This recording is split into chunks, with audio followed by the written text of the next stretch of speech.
Course Report, which is a resource for finding the coding bootcamp that's right for you. So if you haven't looked at Course Report yet, you can use our directory to find schools that fit your budget and your time commitment needs. But we also know that finding the right bootcamp is a really big decision, and it honestly involves a lot more than just like scrolling through a database. So that's why we feature unique content like interviews with students and instructors and founders at bootcamps across the world, so that we can really equip you with all the information that you need to make a really good decision. So in addition to this written content, we're kicking off our first webinar series where we give you the opportunity to get some valuable information straight from the source and to ask questions that you might have for people in the bootcamp industry. And we're starting this webinar series with one of the most well-known and established programs in the US, General Assembly. So we're joined today by Jessica Schneider and Tim Preston of General Assembly. Jessica produces the Web Development Immersive program for Los Angeles. And before General Assembly, Tim worked on large data problems and then discovered Ruby on Rails. So he made the switch to web-based application development about 5 years ago. He's a classically trained software engineer. He's worked with GA as an instructor for the WDI course, and he now serves in a support role as an instructor coach. So I want to remind everyone that we'll be doing a couple of Q&A sessions throughout the webinar, so please use the questions tab to send in any questions that you have. And with that, I will pass it on to Jessica and Tim.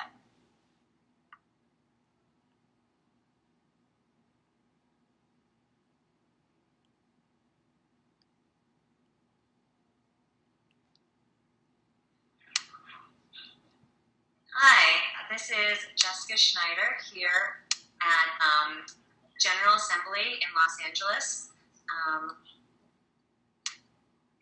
Sorry, I'm just going to do, yes, there you go. So welcome, we're here in beautiful Los Angeles.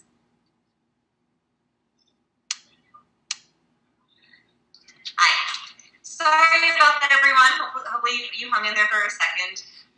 Should now be able to see both myself, Jessica, and my colleague Tim, as well as the beautiful Los Angeles backdrop behind us. So welcome, we're going to be talking to you today about the Web Development Immersive here at General Assembly in Los Angeles. So our immersive starts March 31st and goes through June 27th. It is Monday through Friday from 9 a.m. to 5:30 p.m. And you'll see that asterisk there, and that's because it's not really a 9 to 5 type of experience. You are going to be living, breathing, dreaming about coding for 12 weeks straight.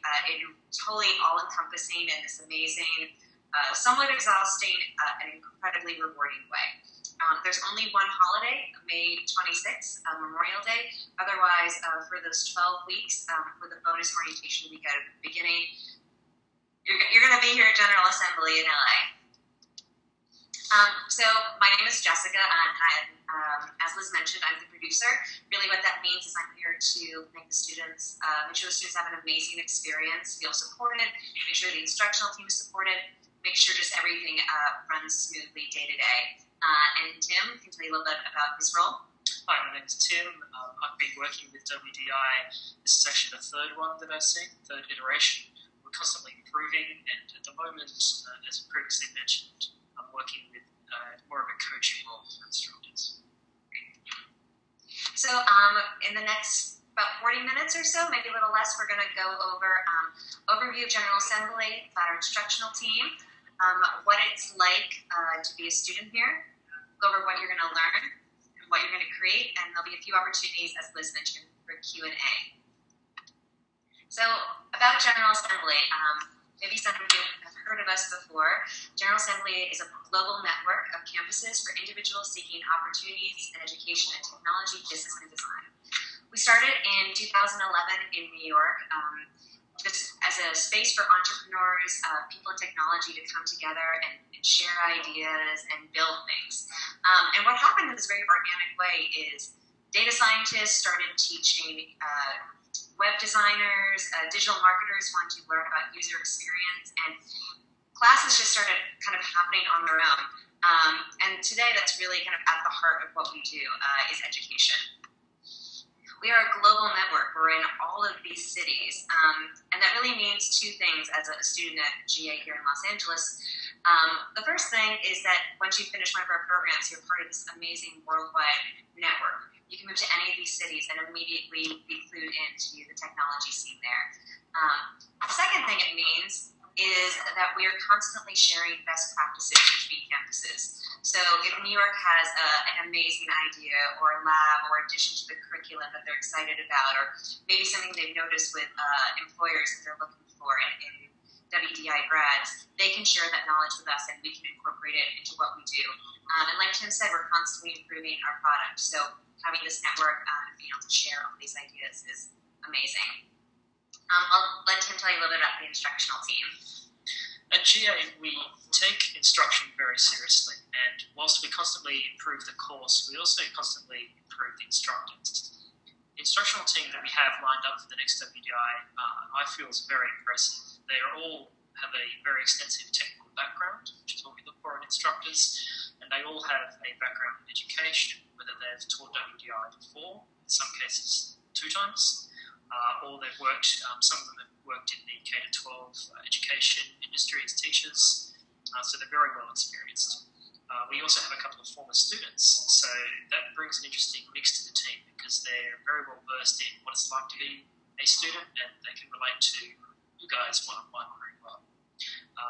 As I mentioned before, we're heavily investing in the instructors as well, so I'm working now as a coach to help the instructors improve themselves, just like the students do as well. Yeah, it's great, and I love that we have always have a couple of former students on the instructional team here, because you might have 25 years experience and be brilliant, but you haven't learned a concept in 25 years. It's great to have someone who maybe learned it 6 months ago who can really make a connection with a student and be like, oh, I remember how this finally clicked for me. So it's a great benefit having them on the team. So what is it like here? So the WDI vision is that we are a global community of creative technologists that become lifelong learners and leaders in their field.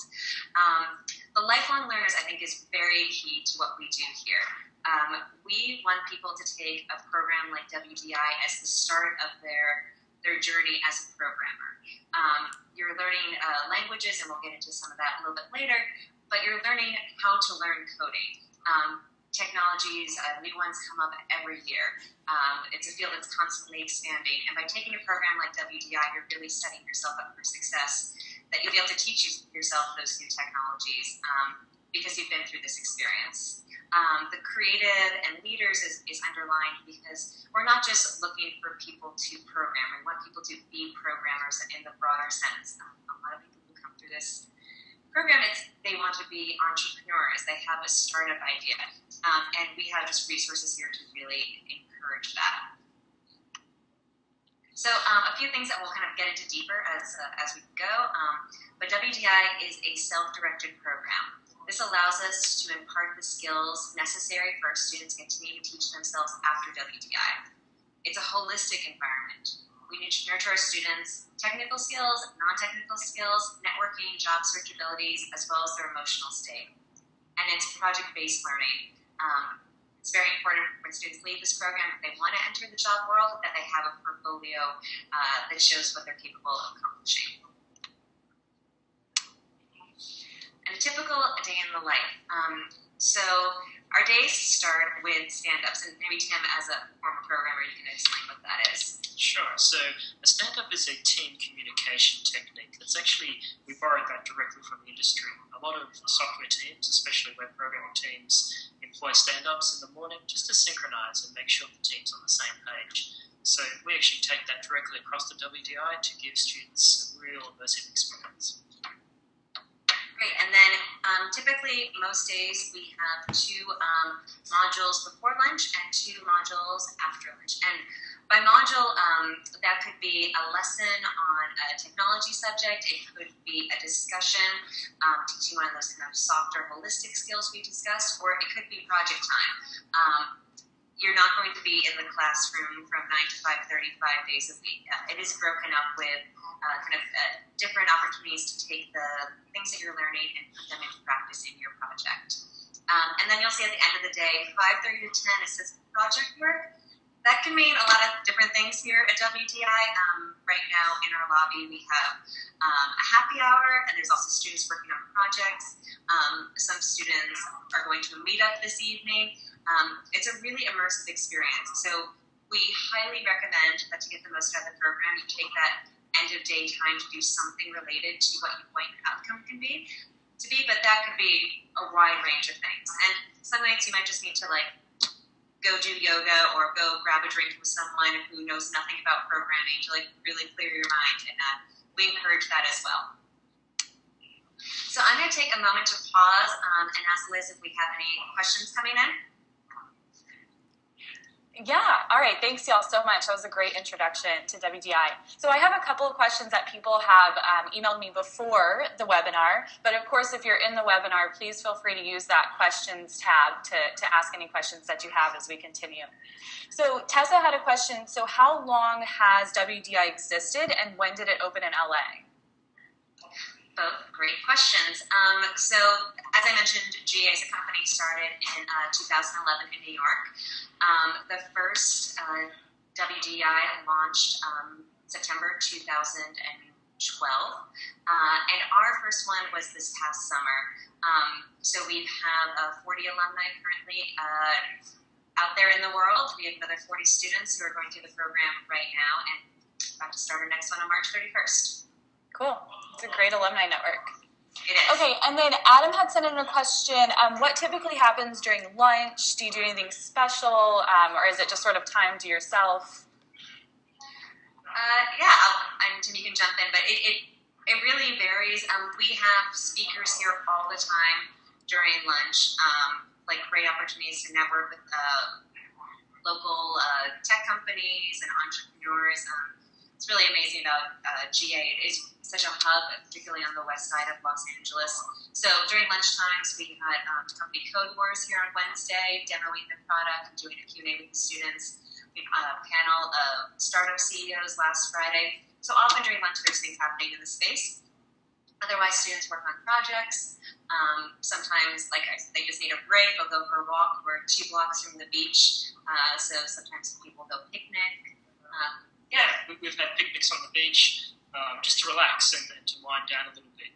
You may have noticed that lunch is set at an hour and a half, and that's done on purpose just to give people a good break to recharge and refresh. Especially when we're introducing new topics, it can be quite intensive, so we like to take a bit of time off just to relax and get your thoughts back together and prepare for the afternoon. Definitely. That sounds awesome. And it looks sunny in LA right now.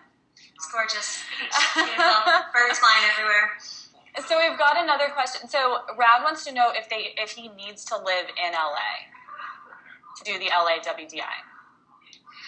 Yes, you would need to live in LA. We have students that move here for 3 months and just find housing off of Craigslist or Airbnb, things like that.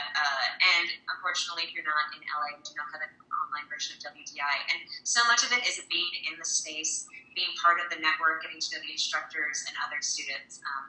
And if you're near another city, as mentioned, you have opportunities in San Francisco and in New York and Boston and DC and all those cities as well. Definitely. Yeah, it sounds really immersive. And then what is the total cost? Great question. It is $11,500 for the 12-week course, and we kind of throw in that bonus 13th week orientation. When the course ends, you continue on doing work with our outcomes team, working on job skills. So it's that much for the 12 weeks with a little bit extra on either end. Yeah, it sounds like a really great community afterwards as well. Okay, cool. We've got one other question. And so Judy had asked a great question, but I think that Jessica is actually going to touch on that a little bit in the next part of the conversation. And then if she doesn't, then we'll get to that question, Judy, okay?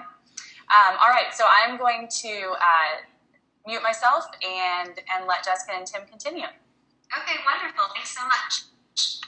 So what will we learn? I'm going to turn this part over to Tim since this is his expertise, the curriculum. So on a high level, you can see here that what we've written down is that we're trying to build a strong foundation of fundamentals of programming and how the World Wide Web is put together and how to use it. So we do use some certain techniques that you can find in the workplace and that are currently being used by a lot of companies, and these are the agile development process and behavior-driven design development.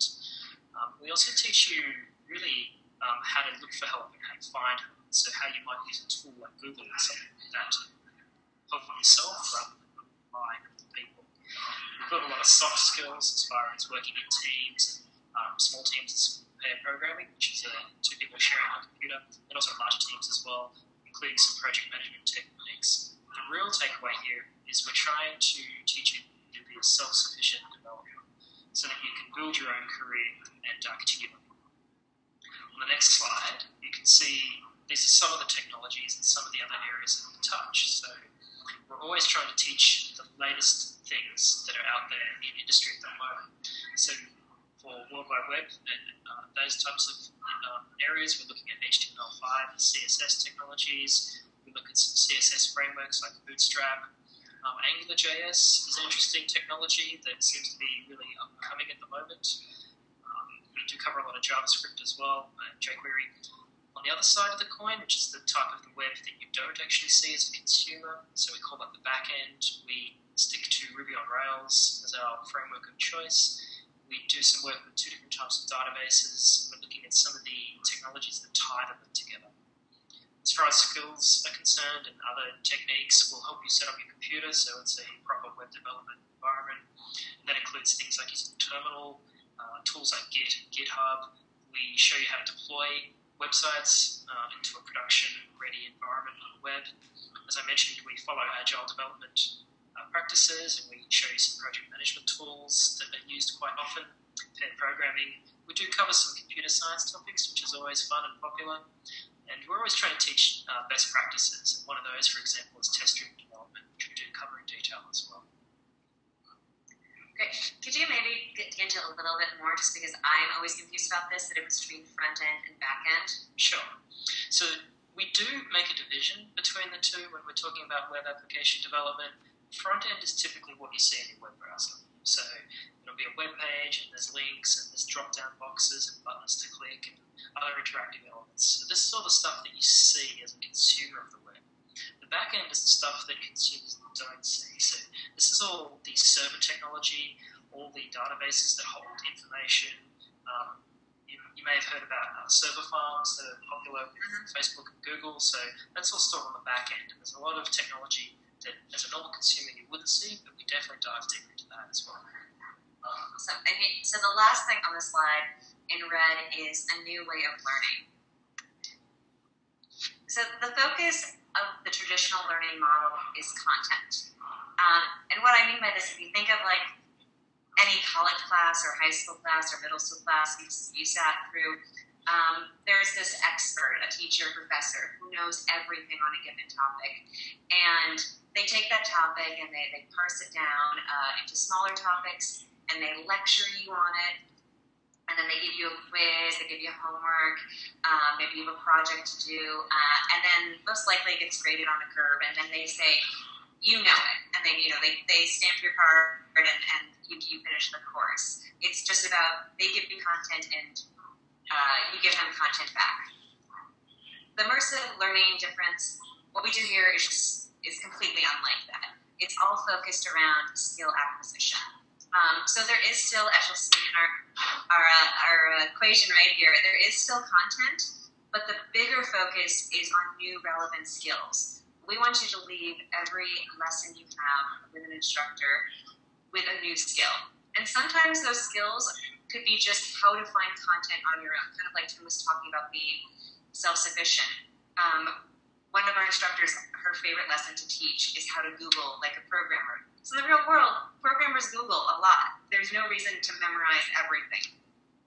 So some content, but a big focus on skills. And then repetition.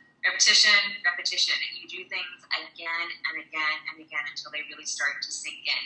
And repetition for us means working on projects, working on labs, or maybe just on your own time, kind of working through what happened in class again, sitting with a colleague.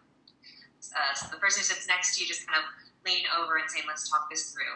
And at the end, instead of a quiz or a test, what you have is you've actually built something to show off all these skills you've acquired. It's more than just programming, though, and I always go back to this. We don't want to teach you just how to program. We want to teach you how to be a programmer. This is a holistic learning experience. There are things you're going to do here that are not directly tied to programming, but we found just make people better programmers and make you more employable. Working with others, communicating with others, teaching and mentoring others, and as we keep on going back to teaching yourself. It is an incredibly collaborative environment here.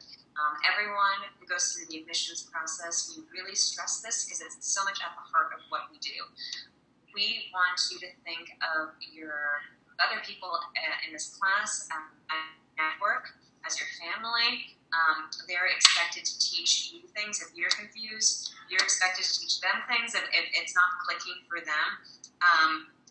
In that way, everyone succeeds together. And more than that, these are, when you graduate from this program, you're going to have 40-odd people who are there for you, who know your skills, you know their skills. You might start a company together. You might recommend them for a job. They might recommend you for a job. You might hire them one day. Everyone kind of finds what they love and their own specialties. It's not a competitive environment. It's very collaborative, and I think that's something that really sets General Assembly apart. Yeah, I think, it's true. This really is the beginning of your professional network. And these are people that you probably know for the rest of your career, and not just those in the class, because General Assembly is really big on building the alumni network, and there's opportunities for you to meet people from other cities as well. And the last 2 points here on the slide about teaching and mentoring, really, really big on. I love it when students take the initiative to maybe own a technology and they become the knowledge person on that technology, and they teach others, and it truly is the best way to learn. If you can teach something, you've really understood it.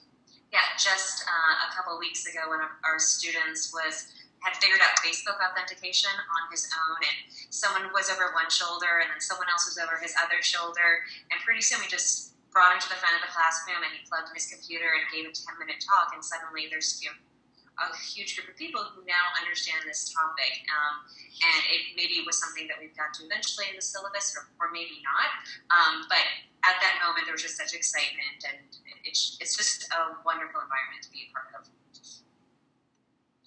So outcomes, this is something that people always want to hear about. How does going through WDI prepare you for life after WDI? And the answer is that we have an incredible network here. We refer to it as outcomes, not specifically job placement or anything like that, job preparedness, because people, as mentioned, come into this program wanting to do all sorts of different things. They might already have a company and they're just looking to become better at hiring programmers. They might have an idea of a company they want to start and want to be their own CTO. They might realize that, as a programmer, I can work freelance and never have to go to an office again, and that's what speaks to them. Or they're people who are looking for jobs. And kind of whatever path you're going down, General Assembly has resources to support you. So while you're here, kind of the second half of the course on, and then continuing after you leave, we do work on technical interviewing. We do mock interviews. We spend a lot of time helping students hone their resumes and LinkedIn profiles, how to pitch yourself, how to pitch your ideas, something we take very, very seriously. And what's great about our students is they come from such a wide range of backgrounds, and our outcomes team does an amazing job of helping students think through their career trajectory. And maybe if you were a lawyer and now are a programmer, or if you were our current class, a pizza delivery guy who's now a programmer, how does this fit into your story? And they do a really amazing job in guiding you through that process. And so there are 3 ways that students can achieve an outcome that they are seeking. The first, and this is number 1, Tim will back me up here, the people find jobs at GA is organically. It's through that student network we were just talking about. It's through panelists coming into the space. It's through happy hours that we open up to the larger tech community. There's evening courses here, getting to know those students, those instructors. It's going to meetups and hackathons and things outside of the GA space that we encourage and often facilitate you going to. I always say that if you're going to immerse yourself academically, learning these topics for 3 months, just use it as an excuse to just completely immerse like every component of your life. And by far and away, that's how people are most successful. The second thing, though, that we provide here at GA is a meet and greet that typically happens about a month after the program ends. Gives students an opportunity to hone all their projects, get their portfolio together, get all their ducks in a row, sleep, because they probably haven't slept for 3 months, so they're refreshed when they go to the meet and greet.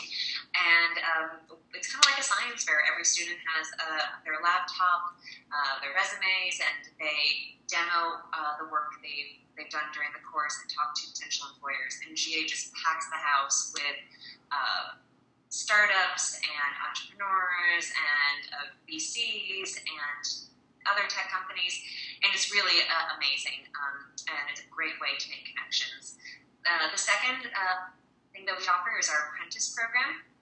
That's also something you apply for about a month after the program ends. Or it's about once you're an apprentice in the program, you have like a paid internship 4 days a week, and on the 5th day, come back to GA to continue learning. And the companies who bring on apprentices know that this is really more of a mentorship opportunity. Often in apprentice programs, students will learn languages that maybe we didn't teach here at GA, but because they have the background, they're able to very quickly pick them up. And then at the end of the apprentice time, I think it's currently 3 months, the employer has the opportunity to bring them on if they've made that connection. So one thing I want to mention, since I'm talking so much about how there's so many people in our space all the time and how we're always getting out into the community, Pivotal Labs is this amazing tech company here in Los Angeles. They're actually very close to our facility, and they have meetups and roundtable discussions there all the time. Tim, have you been before? I'm guilty. I have to say no, I No. haven't, but I keep meaning to go. But yeah, they have an awesome program of weekly hackathons or like a roundtable discussion day. Here is really Yeah, and our students tend to go there in droves. So unofficially, we've been working with them, since we opened up. And for the upcoming WDI, we decided it'd be a great time to just formalize that relationship. Pivotal Labs makes it a technology called Pivotal Tracker, which is used by all programmers. So it's a great opportunity for students in our upcoming WDI to still keep on going to those roundtables and meetups, but also just get to know the engineers there a little better, hear their stories. It's just really wonderful they're doing that this time. So before we talk about student projects, I want to just mention some characteristics of great programmers. Proactive and resourceful about their own learning, patient with themselves and others, passionate, intellectually curious, positive and optimistic, tenacious.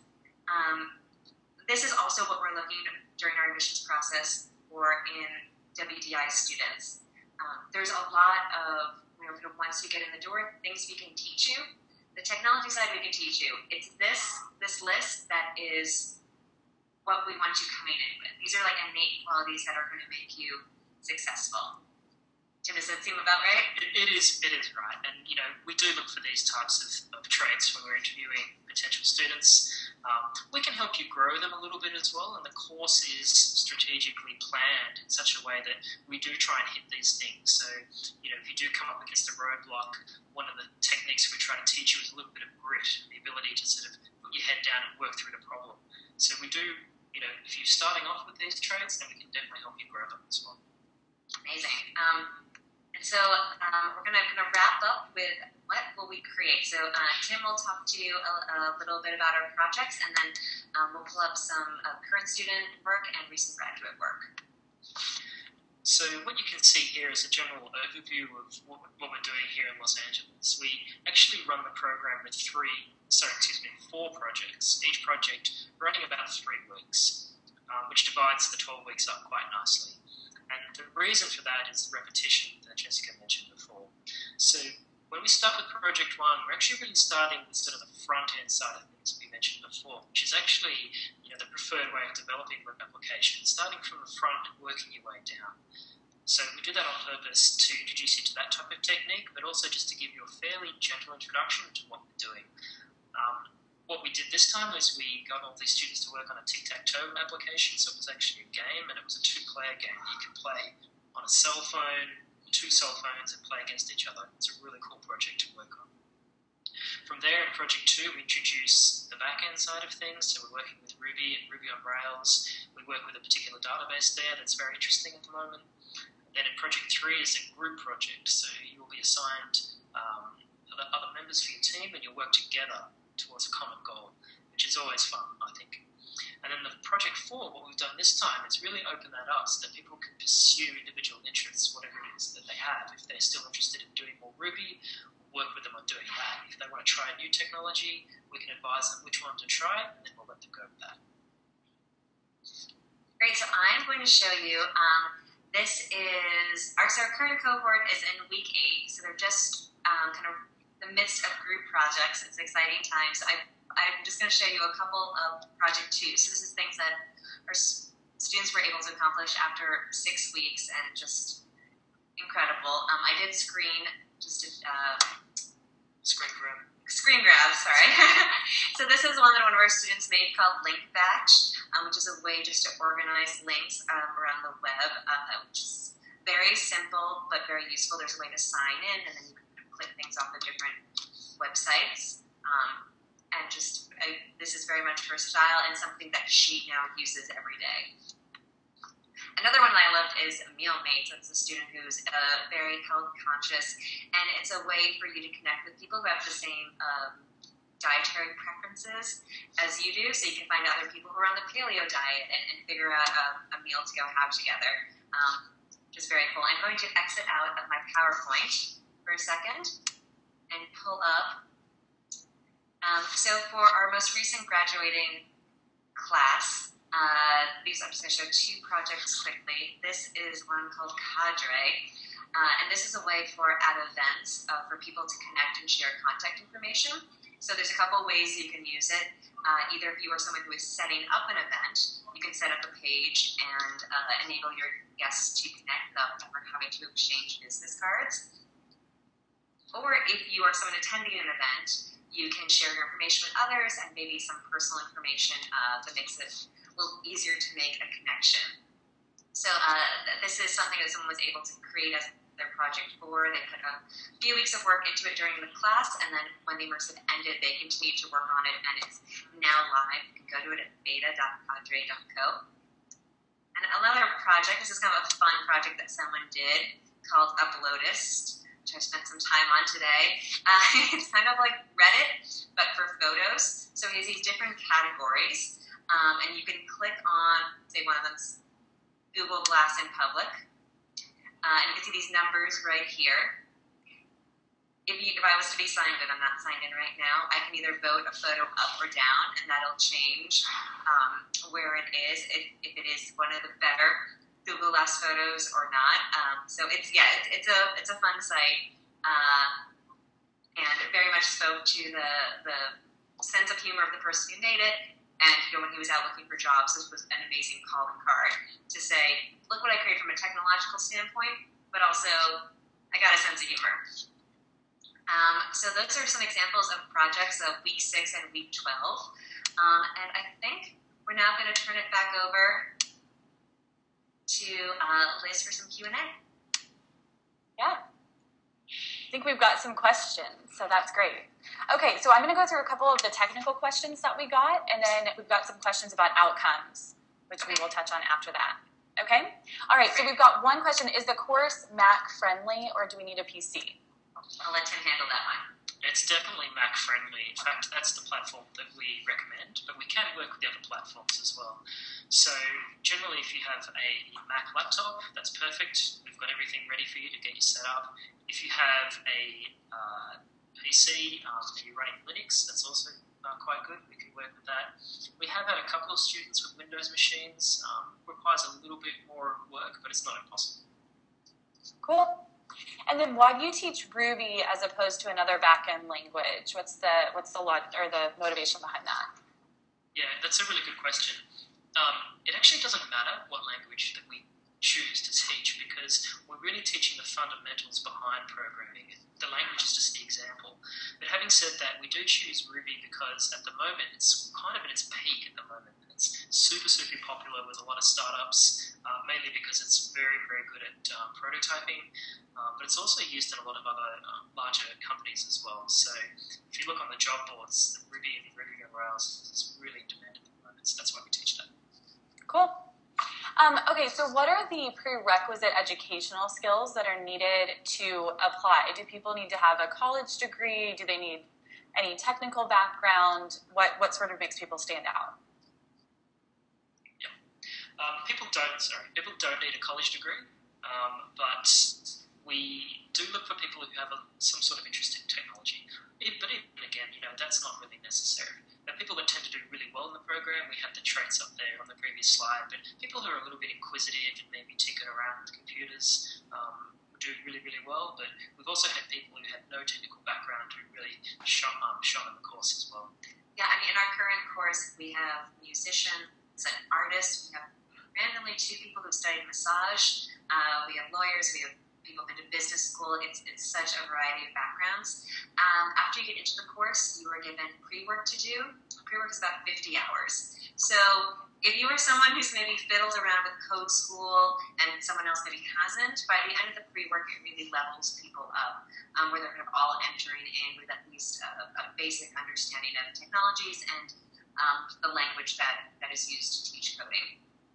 Cool. And then Chris wants to know, is WDI held in the Santa Monica location, or is it inside LA? Where are y'all physically located? We are in Santa Monica. So we say it's the Los Angeles campus, though technically we are in Santa Monica. We're on 2nd Street between Broadway and Colorado. So if you know your Santa Monica geography, we are right by the pier and just 2 blocks from the beach. Cool. Awesome. Okay, so a few outcomes questions. So you were pretty clear that there are several different outcomes that people sort of come into the program looking for. But if they do decide to go into sort of the job market, what types of positions will people qualify for? Are they applying for junior developer positions, or what do you typically see? Junior developer positions primarily. We had someone who went through the course and became an apprentice and now is doing product management. So even if people kind of want a job at the end of this, it might be as a programmer, or it might be, people's lives take crazy turns. So, but typically if they're looking to be programmers, it's at a junior level. Okay. Is there a published job placement rate that y'all have? Yes. So globally, it is, we don't say job placement rate, but the outcomes rate is 95% for people who meet our graduation requirements, which is not only having a certain number of absences and meeting all the benchmarks for projects. So if you do those 2 things and you're kind of participating in all of the job placement workshops, then it's 95% within 90 days of finishing the course. Cool. That's great. Is LA a good hiring market in your experience? I would say so. I mean, there's so much activity here. I will maybe put this in the email we send around at the end, but I just watched this amazing talk with the mayor of LA, and he was talking about how, like, this is the moment for tech here right now. Like, the numbers of companies opening up and hiring is staggering. It's just a really exciting part. And GA moving here, we're a New York-based company. We just set up shop over the summer, and it's because it's happening here right now, and we want to be a part of it. Cool. Bernardo had asked about tuition, and we had answered that just a little bit before, which is $11,500. And then the last question that I think we have is the pre-work done as part of the application process, or is it done once you're accepted? You want to talk a little bit about week 0? Yeah. Once you're accepted, we would not make you do 50 hours of work just to apply. So I'll just tell you a little bit about the application process. Mm-hmm. You fill an application online, and we'd have an initial phone screen with a member of our admissions team, just to get a sense of where you're coming from, assuming all that goes well and it seems like you're a good fit for the program. You'll be given some work to do to build a very basic website. It typically takes about 5 hours to do. It could be more if you get really into it and want to make your website really, really snazzy. But you do a few tutorials on Dash, which is General Assembly's online tutorial website. So you do a few tutorials, and from that you're able to build a basic website. And we also just ask you to tell us a little bit about yourself. And then you come into GA campus and you meet with usually myself and an instructor, just so we get a sense of who you are, and the instructor can ask you some questions about your technical background. As to mention, it's fine if it's not extensive, but just to get a sense of where you're coming from. And also so you have an opportunity to ask us any final questions. We just really want to make sure that everyone who comes in on day one has a firm understanding of what this program is going to be like, what we teach, our philosophy around teaching. And as I mentioned earlier, we do have this week 0. So March 31st, for those first 5 days, you just come in the evenings. It's a great way to get to know other students, get to meet some of the instructors. Everything taught during week 0 we go over again later in the course, but it's a fun time, and you're going to be pretty much living here for 12 weeks. So it's nice to have those few days at the beginning that are a little calmer and just kind of getting used to being in the space. Very cool. Okay, last question. When is the application deadline for the next course? It is rolling. So until we are filled, we are accepting applications. I know that we are, I think about 2/3 filled right now, maybe a little less than that. So if you're interested, you should definitely begin the process. We're going to send a follow-up email after this, but feel free to reach out to me if you have other questions that come to mind, or someone on our admissions team or instructional team is always happy to answer questions. Going through this process is completely transformative. It is a big decision to make, so we want you to feel supported just going through them. Awesome. Okay, well, everybody, that concludes our first webinar. Thank you so much for joining Course Report and General Assembly tonight. Jessica and Tim, we can't thank you enough for being here. If you have any additional questions for General Assembly, please get in touch with Jessica. Her email, I think, is still on the screen, but we will also send it out after this. And then if you have any questions about Course Report, please don't hesitate to reach out to me. I'm just liz@coursereport.com.